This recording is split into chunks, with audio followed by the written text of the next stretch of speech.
Hey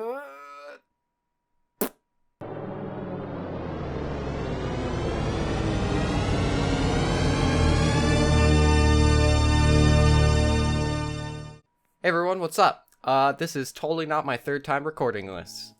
I just saw The Devil All the Time. It is a movie starring Tom Holland, Bill Skarsgård, Sebastian Stan, and a few others. I don't really recognize them from anything. They aren't really prolific actors. Maybe they are, and I just never see them in anything. Yo, so I don't know if I'm an idiot or if I'm just stupid, but Robert Pattinson is in this movie, and I saw him in Tenet like 2 weeks ago. I'm stupid. I'm sorry. I don't really know how I'm going to talk about this movie because it was pretty good and I don't really want to spoil it for you guys. That's where I'm at with this. So I guess let's just get into the review. Warning, there may be spoilers ahead.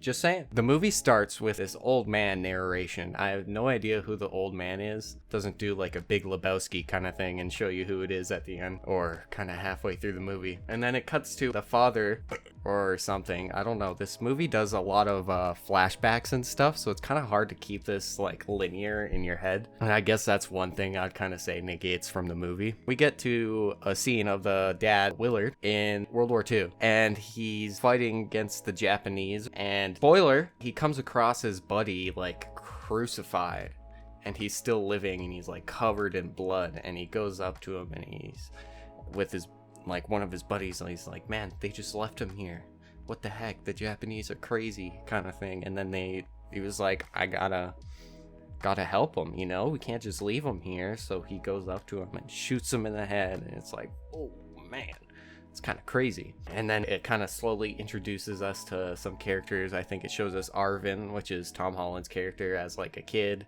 and all that. It shows us Willard getting home to his parents, and he gives his father this German Luger from the war, and he says, this is the gun that Hitler supposedly used to kill himself, which, you know, has no relevance to the story, but I thought that was kind of funny. Then it shows us them going to church and stuff, and Willard's kind of not into it. The scene's kind of wild because the preacher like does some crazy shit. He's like, the God has given me the power to conquer my fears, check this shit out, and then he dumps a jar of spiders on his face. It's in the trailer, so I'm not really spoiling anything there. It's pretty wild. It's pretty freaky. The CG spiders look kind of shit though. I'll show that right now. It was kind of funny. Like there was no shadow. It was so clearly just kind of an image being dragged over. It was pretty bad. Then we get some insight onto Willard's relationship with his son Arvin. The mother asked them to go get some sugar for them, so they both go out in the dad's truck and they drive past the convenience store, and the son's like, where the hell are we going, Dad? And he's like, hold on 1 second, boy. And then he gets to a trailer park kind of situation. And he says to the boy, he's like, roll up your window. And he gets out there and he beats the shit out of a bunch of dudes who were talking shit about his wife. It was pretty brutal, but you know what? I get it, man. You know, that's life sometimes. So yeah, that happens. And then they get home and find that freaking Willard's wife, Charlotte, is on the ground. She's just passed out. And it's like, bruh, oh no. What the heck is happening? I thought she got like murked while they were gone or something. But turns out she has cancer, and there's not much that the doctors can do about it. So Willard and his boy go out to the bush and pray a little bit, and some messed up shit happens. I don't want to get into it too much and spoil anything. And then, unfortunately, Charlotte passes away. I'm sorry to tell you that, but a character with cancer passed away in a movie.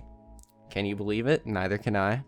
Then, Willard gets pretty upset about that. Don't want to spoil too much. Then the preacher they have does some messed up shit and then disappears from town, so they get a new preacher. And then this preacher is Robert Pattinson's character. So he's here, and he's kind of a meanie. He makes fun of Arvin's grandparents and him, because he lives with them now, for being poor and serving chicken livers, and like the grandma's known as like the best chef in town, so like she was pretty bummed out about it. But then we get to see what Arvin and stepsister's life is like in high school. Not really in high school, I guess it shows them leaving high school. It shows Lenore leaving high school, which is Arvin's sister, and she's getting like chased by these rapey bullies and shit, and it's all messed up. And then Arvin comes in and dicks one of them in the face and then gets the shit beat out of him. He's like, God damn it. And then the preacher, we get a scene with him and Lenora, the sister, while Arvin goes to do some shit.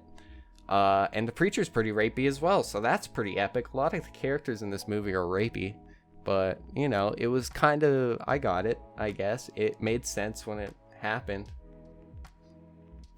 Anyways, don't rape. Then, yeah, we see Sandy and Carl. They're some interesting characters. They do some messed up shit. Check this scene out. I'll have to blur half of it, but whoa, look at this. Sandy didn't understand was that to his way of thinking, this was the one true religion. Only in the presence of death could he feel the presence of something like God. No, no, no, no, no, no! Ah! Please, please, please, please, please! Ah! Don't you touch that fucking camera there, son. The sick fuck. Whoa, that was pretty crazy, right? Dude got his fucking dick blown off. Anyways, so that happened, and then Lenora hangs herself because the preacher's a dickhead, and then Arvin finds her body, and then he's like, fuck this shit, and then he goes absolutely ham. I'm not gonna get into it, don't want to spoil too much. And then yeah, it gets into the ending of the movie. It's like the last 30 minutes or so, and it was pretty anxiety inducing. So that was The Devil All the Time, pretty much. Yeah, it was a good movie. I enjoyed it. I'd recommend you go watch it. So let's get into the ratings. So I realized last time I didn't really explain my ratings that well, so I'm gonna do that a little bit here. Hopefully I'll get through it a little faster. I noticed I kind of hung on to them a little too long last time, so I'm gonna try to speed it up here. And I'm already slowing things down. So let's get into it. So the mindless meter is like, you know, you just put the movie on in the background. You kind of just passively pay attention to it, right? Scrolling on your phone or cleaning the house or whatever you're doing, right? And on that, I'd give it like a 3. You kind of have to pay attention to everything that's happening to understand the story all the way through. It could be good, I guess, if you're just listening to it, because there's lots of flashbacks and stuff, so I feel like you need to watch it to actually know what's happening all the way through. Otherwise, you're gonna come back, see the dude as a kid, leave for 10 minutes, come back 10 minutes later, be like, oh, what? He's like an adult now? What's happening? And then we're gonna get into the entertainment rating. This is just how entertaining the movie is. So the entertainment evaluation is 9 out of 10. This movie is like 2 hours and 10 minutes long, something like that. And I recorded myself watching this movie, like I recorded my voice in case I had any funny reactions, and I just deleted it because I was pretty much silent the whole way through. I was pretty entranced. It was pretty entertaining. I enjoyed pretty much the whole thing the whole way through. And on my originality scale, haha, see, callback, I'm gonna give it 9 out of 10. I can't really think of anything that's like this movie. In my previous like 5 recordings of this video that I totally haven't done, I couldn't think of anything else that really made me think of this movie, you know? Like, I couldn't think of anything that was like this. It was pretty unique in that way. And yeah, I don't know. It's a good watch. I would recommend you go check it out. So that's it. Hey, it's your friendly neighborhood dimwit here, and I totally forgot to talk about the average score. What the hell? Anyways, it's 7 out of 10.